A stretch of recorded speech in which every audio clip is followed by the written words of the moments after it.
हुकूमत ने, interim government ने एक वादा किया था दुनिया के साथ कि मेरी सरजमीन इस्तेमाल नहीं होगी किसी और सरजमीन के खिलाफ। आप वादा खिलाफी कर रहे हैं। वहाँ जो टेररिस्ट आउटफिट्स बनते जा रहे हैं वो सिर्फ पाकिस्तान के लिए थ्रेट नहीं है, वो रीजन के लिए इंटरनेशनल थ्रेट होने जा रहे हैं। पॉलिटिकल नैरेटिव बनाया जा रहा है against Pakistan armed forces, against field marshal himself. मुझे बिल्कुल अच्छा नहीं लगता कि एक फेलो पॉलिटिशियन जो है सिक्योरिटी रिस्क उसको कहा जाए, लेकिन क्या हमें अपने रवैयों पे गौर करने की जरूरत नहीं?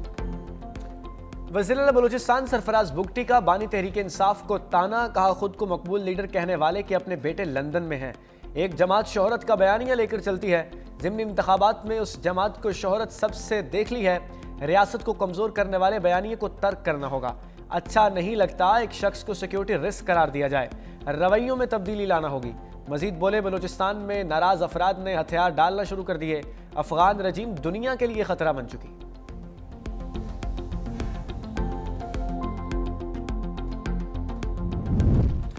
तहरीक इंसाफ इंतखाबी निशान के बाद पार्टी सरबराह से भी महरूम हो गई।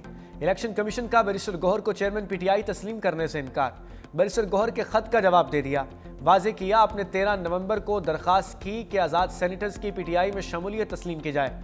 PTI intra party elections case ज़ेरे इल्तवा है। लाहौर हाईकोर्ट से स्टे ऑर्डर पीटीआई ने ले रखा है। आपको बतौर चेयरमैन पीटीआई तस्लीम नहीं किया जा सकता और आपकी कोई कानूनी हक भी हासिल नहीं है। बैरिस्टर गौहर का इलेक्शन कमीशन का फैसला चैलेंज करने का ऐलान।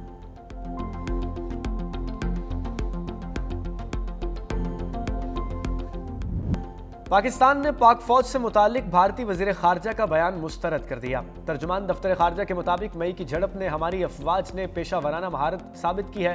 भारतीय प्रोपेगेंडा हकाइक को मस्क नहीं कर सकता। भारत का पाकिस्तान के इदारों को बदनाम करने का रवैया नाकाबिल कबूल करार।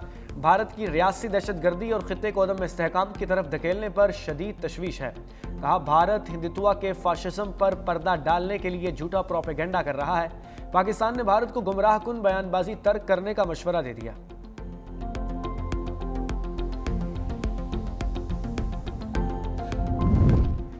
जाती उमरा में बड़ी बैठक, वज़ीर आज़म शहबाज शरीफ की लीगी सदर नवाज शरीफ से मुलाकात।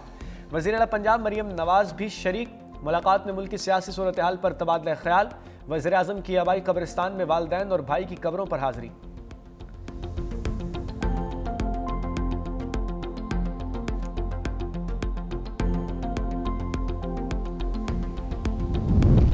अमेरिका ने तालिबान रजीम और कलदम टीटीपी का गठजोड़ बेनकाब कर दिया। अमेरिकी स्पेशल इंस्पेक्टर जनरल बराए तामीर नौ अफगानिस्तान की ऑडिट रिपोर्ट जारी।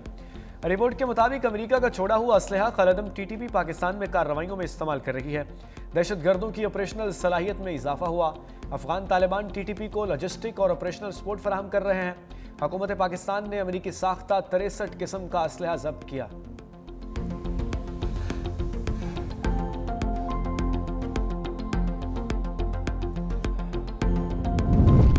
मुआशी मुश्किलात में एक और उम्मीद की किरण। पाकिस्तान के लिए 1 अरब 20 करोड़ डॉलर की किस्त IMF एग्जीक्यूटिव बोर्ड इजलास में कर्ज की मंजूरी देगा। क्लाइमेट फाइनेंसिंग की मद में 20 करोड़ डॉलर जारी किए जाएंगे। पाकिस्तान और IMF के दरमियान 14 अक्टूबर को स्टाफ लेवल मुआहिदा हुआ था। करप्शन से मुतालिक रिपोर्ट जारी करने का कहा गया था। पाकिस्तान कर्ज के लिए तमाम शराइत पूरी कर चुका।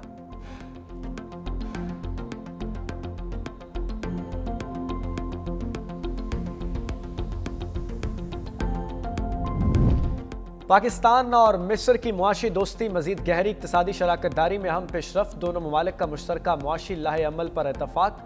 SIFC की मुआवनत से तिजारत और सरमायाकारी के नए दौर का आगाज।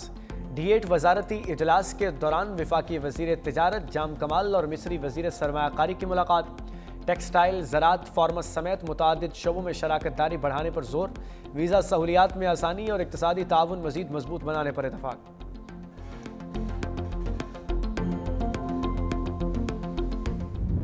सिंधी टोपी मेरी शान, अजरक मेरी पहचान।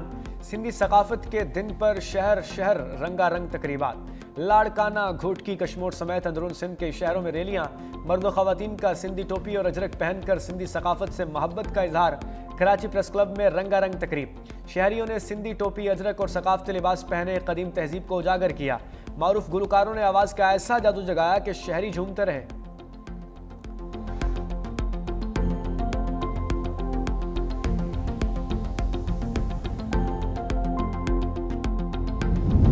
सिंधी सकाफत दुनिया की कदीम तरीन सकाफत में से एक है। वज़ीर आला सिंध मुराद अली शाह ने कहा, आज हम साइंस, सकाफत, तहजीब का जश्न मना रहे हैं। आलमी सकाफती मेले की इख्तितामी तकरीब में भी शिरकत। जर्मन, ब्रिटिश और श्रीलंकन काउंसिल जर्नल को अजरक का तोहफा पेश किया।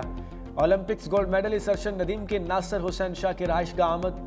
वज़ीर बल्दियात सिंध ने सिंधी अजरक और टोपी का तोहफा पेश किया। मुलाकात में सिंध में खेलों के फ़रोग़ और सहूलियात पर तबादला ख्याल हुआ।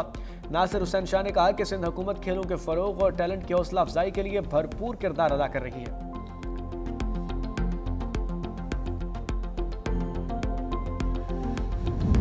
बिलियन रुपीस हुकूमत सिंध खर्च कर रही है सिर्फ इस इलाके के किसानों को देने के लिए, इस पूरे सिंध भर के किसानों को देने के लिए, ताकि वो गंदम की काश्तकारी लगाए, ताकि हमें गंदम के मामले में हम खुद कफील रहें। पाकिस्तान पीपुल्स पार्टी की लीडरशिप के अहकामात पर हुकूमत सिंध के तमाम वजीर सिंध भर में आपको नजर आ रहे हैं और आएंगे कि हर जिले में जाएंगे और आपके वो मसाइल जिसको हल होना चाहिए वो हल करेंगे। शर्जील मेमन का पीपल्स बस सर्विस के नए रूट का ऐलान। घाट हंडोवाला यार्ड से हैदराबाद तक सर्विस शुरू करेंगे। हारी कार्ड के जरिए किसानों को 56 अरब रुपए दिए। सैलाब मुतासरीन को 21 लाख घर बनाकर दे रहे हैं। परफॉर्मेंस में हमारा किसी सूबे या शहर से मुकाबला नहीं। मंशियात फरोशों को नहीं छोड़ेंगे। यकीन दिलाया, हर मसले का मुनासिब और जल्द अज जल्द हल निकाला जाएगा। सीनियर वजीर सिंध शर्जील मेमन का टंडोवाला यार्ड में खुली कचहरी से खिताब। शहरियों ने बुनियादी सहूलियात और दीगर शिकायत पेश की। शर्जील मेमन की शहरियों के मसाइल फौरी हल करने की हिदायत।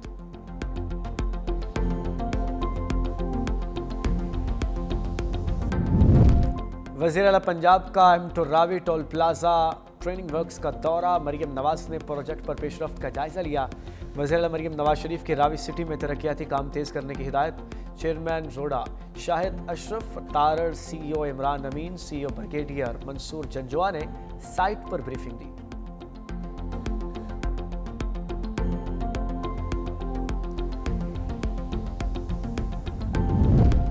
दो 2018 में फितना फैलाने वाले मुल्क पर मुसल्लत हुए। मुस्लिम लीग नून के कारकुनों की तजलील की गई। सीनियर वजीर पंजाब मरियम औरंगजेब का कोटली सथिया में खिताब। कहा, दुनिया आज पाकिस्तान की तरफ देख रही है। आज दुनिया भर में वज़ीर आज़म शहबाज शरीफ की इज्जत होती है। वज़ीर आज़म के जहाज़ को सलामी दी जाती है। मुस्लिम लीग की हुकूमत में ख़वातीन की इज्जत की गई। नून लीग आवाम से किए गए वादे पूरे करती है।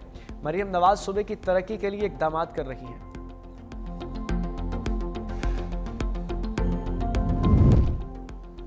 स्पीकर अयाज सादिक की ज़ेर सदारत कौमी असम्बली का इजलास आज होगा। इजलास का 10 निकाती एजेंडा जारी।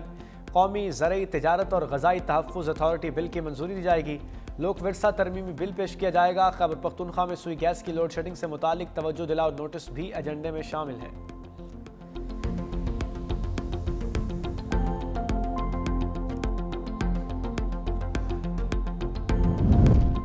बहीरा अरब में पाक नेवी का कामयाब एंटी नारकोटिक्स ऑपरेशन। 1500 किलोग्राम मंशियात बरामद। PNS यमामा ने इलाकाई मेरीटाइम सिक्योरिटी डिप्लॉयमेंट के दौरान कार्रवाई की।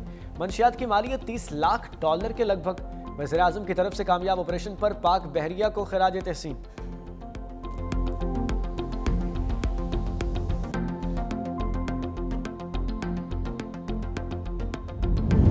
कम उम्र ड्राइवर को बड़ा जुर्माना। बस मालिक को कराची का दूसरा बड़ा चालान। 11 से 12 साल बच्चे को बस ड्राइविंग महंगी पड़ गई। ट्रैफिक पुलिस ने बस के मालिक को 50,000 रुपए का ये चालान भेज दिया। ट्रैफिक पुलिस हुकाम ने तस्वीर हासिल कर ली। 11 से 12 साल बच्चे को बस चलाते देखा गया था।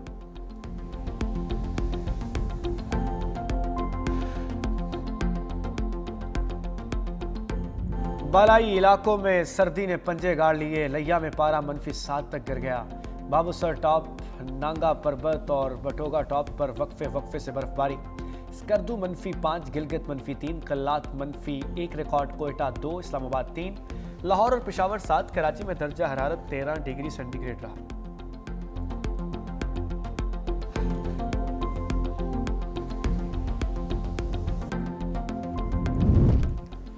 हमास ने इस्राएली अफवाज के खिलाफ हथियार फेंकने पर मशरूत आमादगी जाहिर कर दी।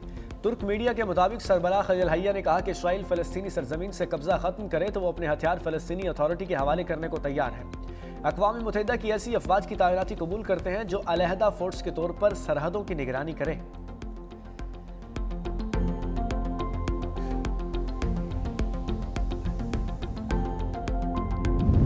इसराइली फौज ने गजा में जंगबंदी मुआहदे को तार तार कर दिया। गजा में एक बार फिर वहशियाना हमले, खवातीन और बच्चों समेत 7 फलस्तीनियों को शहीद कर दिया गया।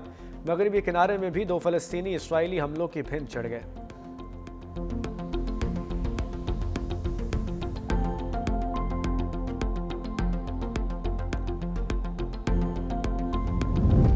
इसराइली सदर ने करप्शन चार्जेस पर नेतन्याहू को माफी देने की ट्रंप की दरखास्त को मुस्तरद कर दिया। इसराइली सदर इसहाक हर्जोग का कहना है कि सदर ट्रंप की दोस्ती और उनकी राय का एहतराम है, लेकिन इसराइल एक खुद मुख्तार मुल्क है। नेतन्याहू की माफी की दरखास्त मौसूल हो चुकी है, जिसका जायजा कानूनी तरीक़ेकार के तहत लिया जाएगा। फैसला इसराइली अवाम के मफाद को देख कर किया जाएगा।